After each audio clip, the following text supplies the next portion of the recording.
Okay, redoing the intro time. Maybe I won't mess it up this time. Oblivion races. What race should you be? Okay, so for me, I always play as a dark elf girl or an Argonian boy. She said, "See you later, boy." But realistically, be whoever you want to be, man. Right? If you want to play based on that, maybe you like the orcs, maybe you like the Khajiit, be whoever you want to be. But you're not watching the video if that's what you care about, right? You're caring about what's different between them. So this is because all races have this monstrosity to consider. Also this. Yeah, by the height. So an Altmer will move 10% faster than an Imperial because of the extra height. So it is a little worth considering the height. Altmer are the tallest. I believe Bosmer are the shortest. Skills start out stronger for certain races. If you're a High Elf or an Altmer or a Breton, your magical affinity is going to be higher. You have certain resist to consider. Altmer are weaker to all forms of magic, but they resist disease for some reason. Argonians are immune to poison and resist disease. Bretons have a natural passive resist magic, as well as orcs, 25 instead of 50. Nords and Dunmer resist fire and ice. Right, you know all this. Attributes are honestly the biggest thing to look at. So, if you care about starting off and making your character optimally, what you care about is this row right here. And they already color-coded it for you. So, Orcs and Redguards both have 50. This means that for endurance, Orcs and Redguards are now in contention for being the best race. Because in Oblivion, how much endurance you have from the beginning of the game impacts your health at the end of the game. Every time that you level up in Oblivion, your health goes up based on your endurance. So, getting your endurance to 100 at level 10, I don't think it's possible. No, it would have to be 11. But let's just say for the sake of argument, right? You get it to... No, it'd be possible. You get it to 100 as fast as possible, right? Level 10. Now let's say that another character gets their endurance to 100 at level 20. They'll have different health pools. The one at level 10 will have more, because for more levels, it was adding more health based off of a higher endurance. So it snowballs. It's not retroactive like intelligence is for Magicka, or how strength, intelligence, willpower, agility, and endurance are for fatigue. Those pools are determined when you start the game. Endurance is determined based on how much you increase it. So looking at all of the Orcs and Redguard's abilities, you'll see that Orcs tend to favor combat stats, right? They have actually less strength than a male, but more than a female Redguard. Their intelligence is about the same. Female Orcs have a higher starting magic pool. Willpower, the Orcs are both better, so they're more balanced towards being a mage if you want that. They're slower. And then they have slightly more personality or way worse personality in the same level.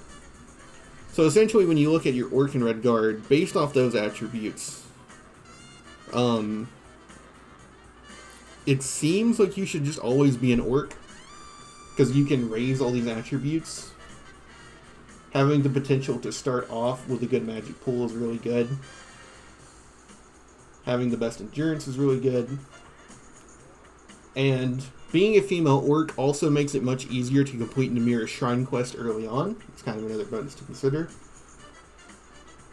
Skills are Armor, Block, Blunt, Hand-to-hand, and Heavy Armor.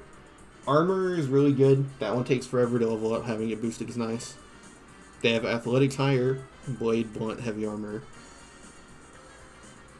Light Armor, and Mercantile. So nothing too extreme. Athletics you'll end up buying anyways. But then you get to this. 25% to all magic versus poison and disease. You get cured disease and you get cured poison later on as spells. and you can always carry potions around for both. So, me personally, I would always go an Orc out of the two. Just looking at it from that perspective, Orc has to be in running for the best race. You get a resistance to magic, you have better starting attributes than your other high endurance competition. Male and female are both viable depending on your preferences of game style. There you go. They also have the ability Berserker, which is an enormous amp to combat early on. Redguards also have Adrenaline Rush, but Berserker is just slightly better. So from there, that's that. I don't believe dialogue options actually change drastically on your race, except for being an Argonian and Leowin. So that's like super irrelevant. They do, however, have a little chart that'll show you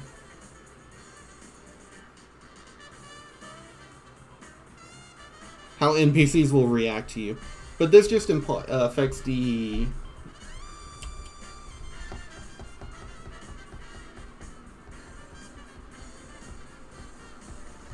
These will affect how NPCs talk to you, and it'll affect their disposition. This can always be bribed, speeched, or charmed up, so it's kind of irrelevant. Orcs do have better. They don't seem to have any, so that's kind of better than having -3 in all, except for plus Redguard, so it's kind of nice.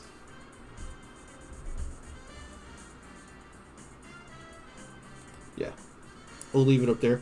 Now the next best race in contention is probably Breton.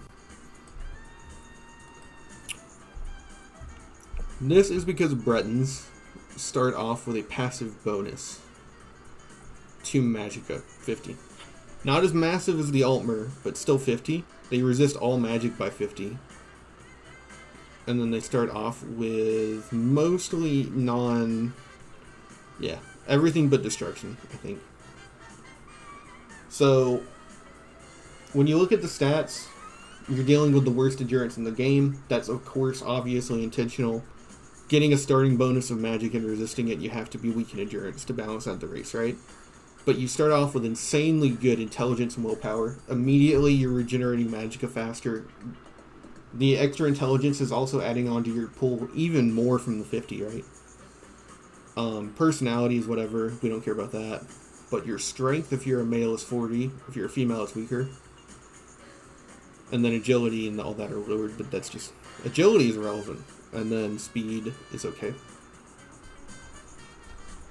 So essentially, Bretons are really good mages for the late game, or they're really good balance builds in the early game. If you choose to focus on combat and raise your combat attributes, the beginning of the game will be a little slow. But by the time you're late game, you don't have to devote as many armor pieces or enchantments to resist magic, right? Because you're just that passive. And if you plan on being like more of a paladin who uses defensive magic like alteration and restorative magic like restoration, you'll have a good inherent pool to use from. But it won't be your primary focus. So Bretons are right here. I personally think that because of the resist magic and that you can get your armor up to 80, that Bretons are personally better than Orcs, but it just comes down to health versus being a wizard. And being a wizard in Oblivion should be your end game goal because of spell making and the magic system in Oblivion is broken. Now, the other wizard to consider is Altmer. A male Altmer at least starts with 40 endurance, which means that they'll have a better chance at a health pool by the end game than a male Breton. We don't care about these stats. They start off with less magic or regeneration, but they have the same amp to their pool with intelligence, and a magic bonus of 100, which is actually insanely powerful at the end game. How much more that allows you to do. Being 25% weaker to all of these is noticeable, but only in the beginning of the game. Because you'll begin to get spell absorption, spell reflection, spell resistance. And being specifically weak to the elements isn't that bad, because that's not all magic. Right? You've noticed that on the weakness to magic, there is no negative. So it's just elemental. You just have to be careful around Atronachs, and around enchantments that you see catch enemies on fire, right? If you plan on being an Altmer, a good way to scout for an enemy's enchantment is to summon something with all that magicka you have, right? And then sit around and wait to see what effect it has on the weapon. If it's not distinctly cold, shocking, or fire, then you know that you're safe and that you can close the distance. Otherwise, you should stay back. And because you're an Altmer with, like, all this magicka, you can afford to hang back and throw spells. Not to mention you have the extra 40 endurance, which in the late game is actually, I think, substantially more health, but, like, either way, it's fine. I also believe that because of the skills you have, yeah, just like Bretons, that Breton and Altmer, depending on how you build your class, have some of the lowest max levels possible. I believe 44 if you choose to tag all of your racial skills, that you can stop leveling earlier into the game, which is actually very useful because of the broken scaling system that the enemies use. So, all three of these, I think, are the contention for the best race in the game.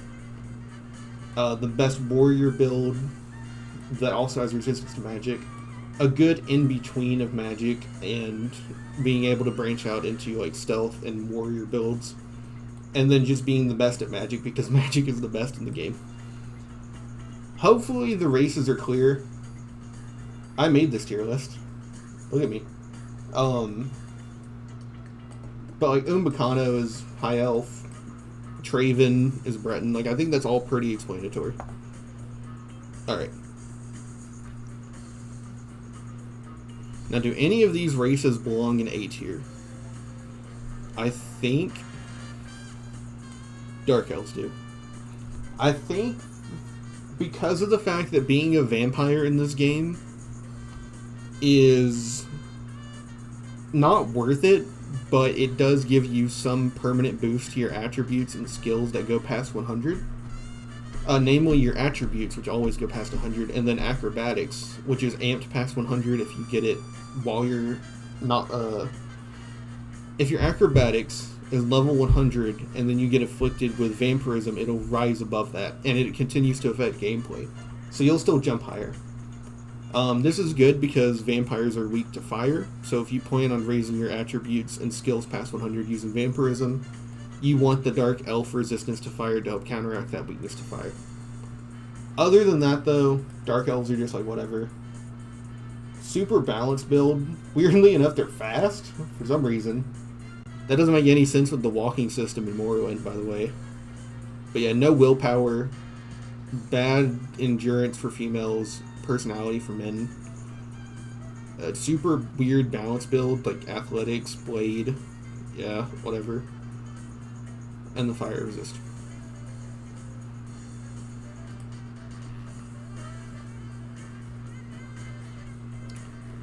I think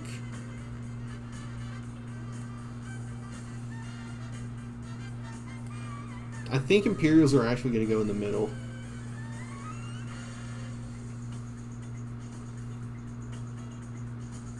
They have really good personality starting out, but other than that, they're pretty average.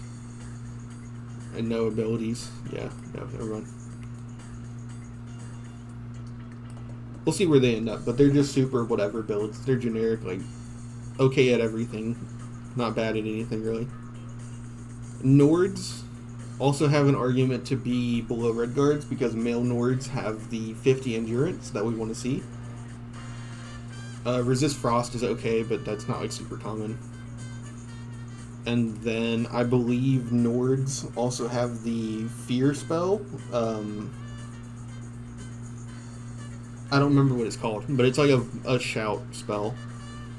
And you cast it in an area and it makes opponents flee. It's actually more annoying than just fighting them, but whatever. However, I have not looked into Khajiit or Argonians. I have not played them in a long time. Argonians actually look kind of weirdly magical. Good intelligence. good starting speed. You're immune to poison, which is actually kind of useful. Your starting boosted skills are like whatever. You get 10 in athletics, that's like something. And then you have no abilities in this game, so. You do have a good starting magic pool if you're a female, so we'll put them up here. Up in B tier. Bosmer, stealth build, yeah. Not good at anything really. Alchemy, wow.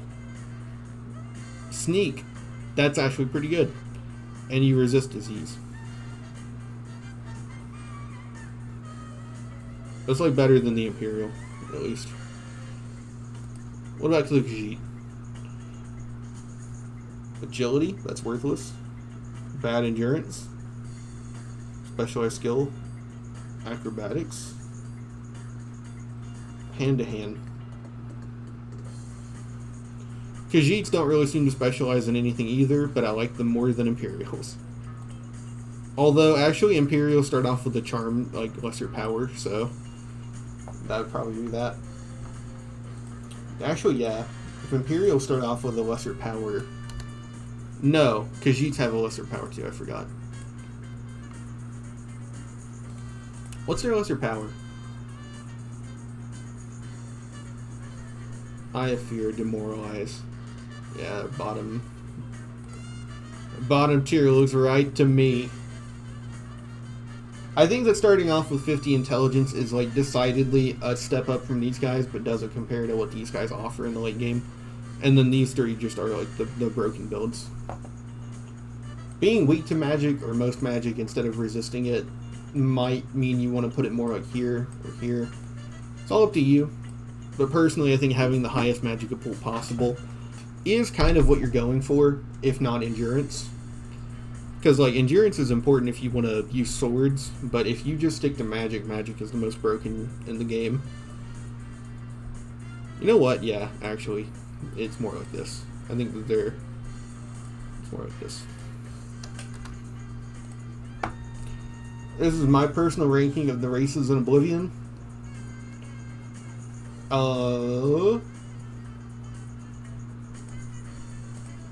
Psych. You thought?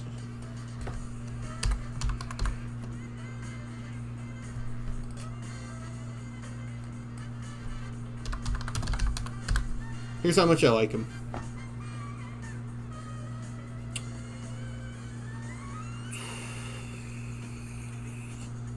I like Dark Elves the most, then Argonians, then Khajiit, then Orcs, then Wood Elves, then Bretons, then Redguards, then Almer, then Nords, then Imperials. I stream on Twitch. That's Nick is a Neat. I have a VOD channel. Nick is a VOD, and I tweet on Twitter when I go live. That's Nick is a Neat, as well as retweeting other various things. Bye. What are you still doing here, man? It's over.